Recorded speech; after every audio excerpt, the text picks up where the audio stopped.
Tarjov back in, waits, holds for his shot, save, they score! Call it a disappointing end to a fantastic season. The Portland Winterhawks built up a 3-0 lead in a game the Rockets had to win to keep their season alive. A solid second period and 2 power play goals had the Rockets and their fans thinking comeback. But an early third period goal by Matt Dumba was heartbreaking. The Hawks would add 3 more before the third was even half over, en route to a 7-3 pasting. For the Rockets, it was a humble way to end the season. Giving up the 4-on-4 goal the way we did, I think it really deflated our group more so than we would have liked to have seen happen. And you know, they really got momentum and took off from that point. And really, third period wasn't really a contest. It's a comeback! Kelowna has scored to make it 5-4. The series didn't look like it was going to end this way, especially after the Rockets came back to win Game 1 and had a 3-1 lead in Game 2, having chased starter Brendan Burke from the bird's nest. But 3 quick goals midway through the second period seemed to be a turning point in the series. It seemed like when Portland raised their level, they pushed us hard. We didn't have enough of an answer to push back, and I think from that point on, we had a hard time getting momentum back on our side. Missing Miles Bell for the last 2 series certainly hurt, and scoring from the veterans did drop off as well. But ultimately, the coach says it was Portland's skill and speed, second to none, and their experience from deep playoff runs that made the difference.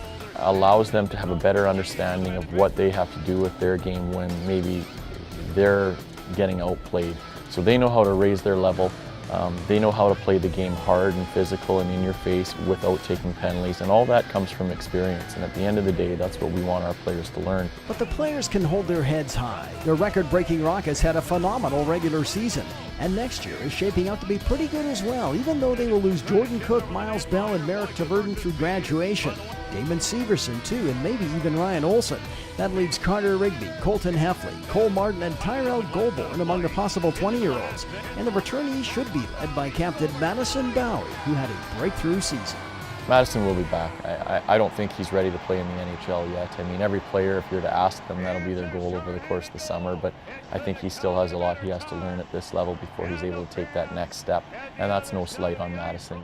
Jackson Whistle has every opportunity to be the starter in goal, and rising star Nick Merkley, who isn't even eligible until the 2015 NHL draft, is proving to be an offensive force. The club will also have Justin Kirkland, Tyson Bailey, Rourke Chartier, and Riley Stadel to provide a solid core. Hill outlet to center, here comes Dubé. Add some new blood in Dylan Dubé, a 2013 first-round Bantam pick, and winger Tanner Wisnowski, and the future remains bright in K-Town.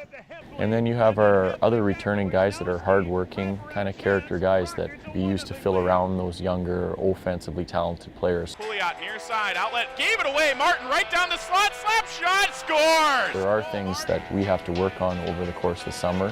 Individually, the players have to make sure we're in great shape so we can learn how to push pace a little bit faster for 60 minutes. And there's some changes that we'll make with how we play the game in order to play the game faster again. And those are all things that we kind of left them with, as well as some positive comments about the season that we did have here.